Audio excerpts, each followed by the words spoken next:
Prediksi pakar dalam 50 tahun lagi kota Pekalongan, Demak, dan Semarang akan tenggelam. Ratusan rumah yang berada di Kelurahan Degayu, Pekalongan Utara, Kota Pekalongan terendam banjirop. Akibat gelombang tinggi, saudara, sejumlah permukiman penduduk yang terbentang di pesisir laut utara Jawa, Kota Pekalongan, Jawa Tengah terendam banjir. Gelombang pasang dan banjirop yang terjadi di Pekalongan, Jawa Tengah semakin tinggi dan meluas. Pemirsa, ratusan rumah di Pekalongan, Jawa Tengah terendam banjirop. Pemirsa, sudah sepekan, banjirop masih merendam Kelurahan Degayu, Kota Pekalongan. Saudara, hujan deras yang mengguyur pesisir pantai utara Jawa atau Pantura ini memicu banjir di kota maupun Kabupaten Pekalongan, Jawa Tengah. Dari arsip lama diketahui bahwa kota Pekalongan sudah dilanda banjir sejak ratusan tahun lalu. Hampir di tiap musim penghujan, air masuk ke kampung. Di beberapa sisi Kali Loji muncul limpasan air karena sungai tak lagi mampu menampung air. Tetapi banjir yang terjadi dalam 10 tahun terakhir telah berubah. Bukan lagi air dari perbukitan yang tak tertampung. Saat ini, ketika pasang air laut merangsek jauh ke tengah kota, air itu masuk ke kampung-kampung dan menenggelamkan jalan-jalan. Banyak area kini menjadi genangan air. Keluhan, tangisan, dan jeritan dari warga yang terdampak limpasan airop selalu menghiasi halaman media sosial sejumlah warga setiap kali pasang terjadi. Semua tak berpangku tangan, bantuan terus mengalir dan sejumlah ikhtiar dilakukan untuk menghadapi bencana limpasan airop. Meninggikan rumah, meninggikan jalan, dan membangun tanggul terus dilakukan seakan berlomba dengan naiknya limpasan airop. Kota Pekalongan kini menjadi sebuah Nederland baru, sebuah kawasan yang berada di bawah permukaan air laut dan menggantungkan nasibnya pada tanggul dan mesin-mesin pompa.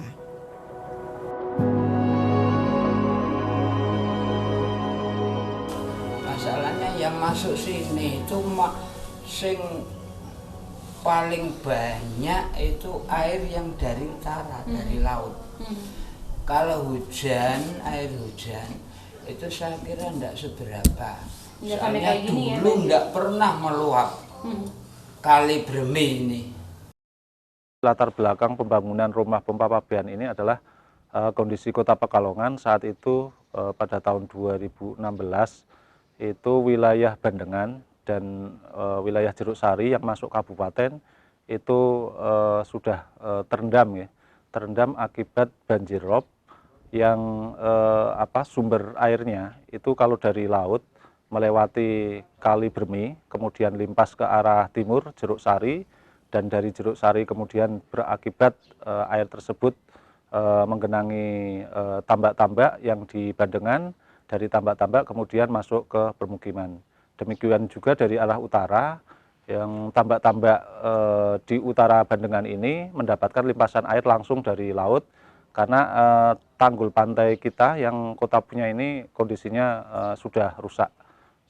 Di beberapa titik catatan saat itu hampir 300 meter air itu limpas langsung dari laut ke tambak-tambak kemudian ke permukiman. Nah, sehingga memang pemerintah kota bersama dengan provinsi dan pusat ini berdiskusi, kami memikirkan cara bagaimana agar genangan yang diakibatkan oleh rob ini bisa diatasi. Nah, kemudian dibuat perencanaan bahwa untuk penanganan ini dibutuhkan konsep sumber dari limpasan rob ini dicegah, ya, diatasi dengan pembangunan tanggul. Kemudian air yang ada di permukiman yang berasal dari hulu dan dari rumah tangga ini kemudian dipompa, dibuang ke sungai yang nantinya juga mengarah ke laut seperti itu. Perubahan iklim atau climate change sering disebutkan sebagai penyebab naiknya permukaan air laut. Tetapi angka kenaikan muka air laut sebagai akibat perubahan iklim tidak sedrastis dengan yang terjadi di Kota Pekalongan. Di Pasir Sari contohnya, salah satu kawasan yang terdampak rob, air telah naik sampai 1,5 meter lebih dari 7 tahun terakhir. Dan ini jauh lebih besar dari angka kenaikan yang disebabkan oleh perubahan cuaca. Maka dapat dipastikan bahwa biang dari bencana limpasan air rob di Kota Pekalongan pada saat ini adalah land subsidence. Jadi yang pertama itu informasi geodetik. Informasi geodetik yang pengukurannya itu menggunakan GPS atau satelit gitu. Nah, GPS atau satelit itu menginformasikan bahwa di Pekalongan itu secara rata-rata semua area itu turun sekitar 1-15 cm per tahun. Itu informasinya semacam itu. Lah, dari informasi itu kemudian sekarang ini ada beberapa aktivitas dari lembaga, ada dari Badan Geologi, ada dari BRIN, LIPI itu yang kemudian menindaklanjuti atas informasi geodetik tersebut. Nah, umumnya berdasarkan pemaparan dari LIPI atau BRIN, umumnya untuk melakukan satu pengamatan semacam itu dilakukan satu pemantauan atas penurunan itu sendiri.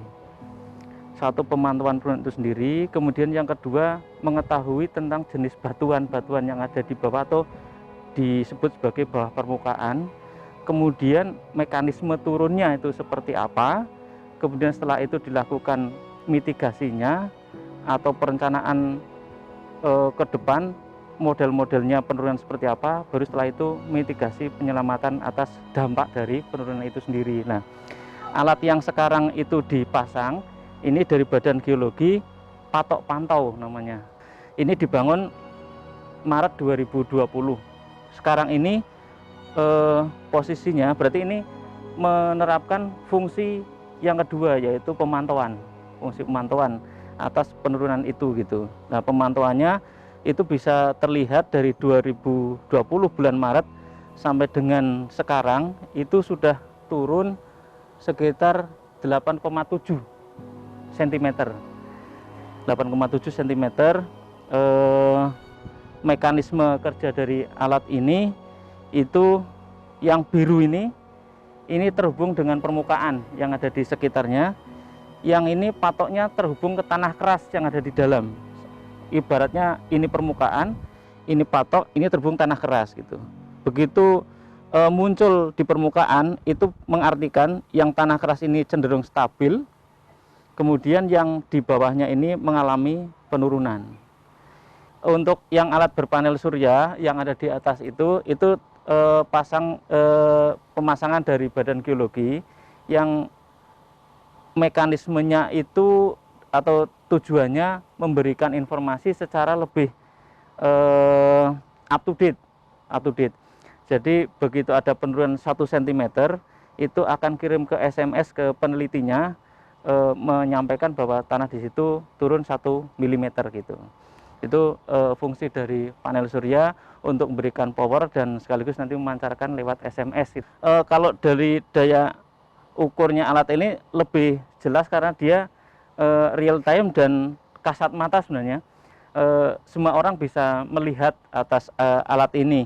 Hanya saja mungkin bagi mereka yang tidak tahu fungsinya, ini alat untuk apa gitu. Tapi begitu tahu fungsinya, itu akan memudahkan semua orang tahu persis ini turun berapa di satu wilayah tertentu. Hanya memang bawah permukaan ini kan tidak bisa disamakan dengan satu plate atau satu piringan itu yang kemudian rata. Permukaan tanah itu kan ada konturnya seperti yang ada di permukaan bumi ini. Nah, sehingga dia tidak bisa kemudian apakah di situ turun kemudian sepekalongan turun segitu semua, nggak bisa. Sangat spesifik di satu lokasi studi tertentu gitu. Sebagai contoh untuk yang Kecamatan Pekalongan Selatan sendiri, untuk air dalam di Pekalongan hasil penelitiannya memang mengalami penurunan karena aktivitas pengambilan air tanah yang over eksploitasi. Jadi pengambilannya cukup masif, cukup banyak itu, sehingga itu semakin menurunkan permukaan air bawah tanahnya, sehingga juga mempengaruhi semakin mempercepat penurunan dari lahan yang area yang ada di atasnya juga. Dari pemerintah Kota Pekalongan itu yang pertama dalam jangka pendek ini harus melakukan upaya untuk melindungi area-area itu. Nah, perlindungan itu ya memang bentuknya harus bangunan infrastruktur yang bisa menghambat, mengendalikan air yang masuk ke permukiman. Misalnya dengan membangun tanggul pantai, tanggul sungai, kemudian parapet sungai itu ditinggikan semua gitu. Di tahun 2021 sampai 2023 ini untuk wilayah yang sebelah timur Kaliloji itu nanti akan ada pembangunan sistem polder namanya. Jadi semua area akan dikelilingi oleh tanggul, kemudian drainasenya akan dinormalisasi yang ada di lingkungan itu. Setelah itu dilakukan pemompaan. Ini satu upaya yang memang tidak bisa dihindari karena di area yang sekarang itu kayak di Celumprit, Degayu itu sesungguhnya sudah berada di bawah permukaan air laut gitu secara ketinggian, sehingga air tidak mungkin mengalir dari daratan ke laut secara gravitasi atau secara alami karena lebih rendah di area permukiman. Sama juga di area sekitar Pasir Sari itu juga sama. Itu juga sudah lebih rendah dari permukaan air laut, sehingga ya mau nggak mau harus dipompa. Kemudian jangka menengah dan panjangnya ini sekarang ini melalui Bapeda, pemerintah Tapolan sudah membangun sistem drainase yang nanti terhubungkan aliran ini mengalirnya ke lebih rendah yang mana gitu. Nah, dalam jangka panjang memang kita harus memikirkan untuk membuat semacam water storage gitu. Jadi semacam tempat yang nantinya akan digunakan untuk menampung air dalam jumlah besar apabila terjadi perbedaan yang sangat jauh antara air yang masuk ke permukiman, baik itu dari sungai, dari hujan maupun dari pegunungan, dibandingkan dengan kemampuan pompa. Ini pasti tidak akan seimbang di kala tertentu gitu.